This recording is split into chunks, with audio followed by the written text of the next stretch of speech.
ফ্রেন্ডদের কেকের অর্ডার নেওয়া যে কী ঝামেলা, কী কষ্টদায়ক তোমাদের কী আর বলবো। এদের এত ডিজাইন থাকতে এরা সব ভুলভাল কোথা থেকে যে ডিজাইনগুলো নিয়ে আসে, যেটা পাবলিকের কাছে রিপ্রেজেন্ট করা যায় না। লিটারেলি এরা খাবারের জিনিসের মধ্যে যা পারে তাই বানাতে পারে।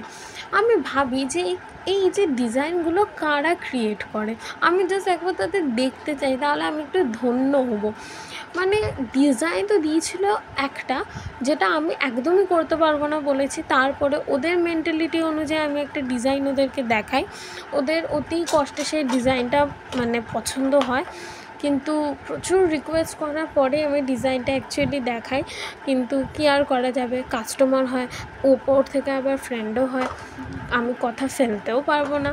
যাই হোক, তোমাদের সাথে কথা বলতে বলতে অনেকটাই কাজ এগিয়ে গেল। তোমরা প্লিজ লাস্টে দেখে কেউ খারাপ কমেন্ট করো না, এটা কাস্টমারের রিকোয়ারমেন্ট অনুযায়ী। কাস্টমারের রিকোয়ারমেন্ট তো আমাদের হোম বেকারদের দেখতেই হবে। যাই হোক, তোমরা যদি এরকম কিউট বেন্টো কেক বা ফানি কেক তোমরা অর্ডার দিতে চাও, তাহলে আমার সাথে কন্ট্যাক্ট করো। চলো, আজকের জন্য টাটা, দেখা হবে পরে ভিডিওতে।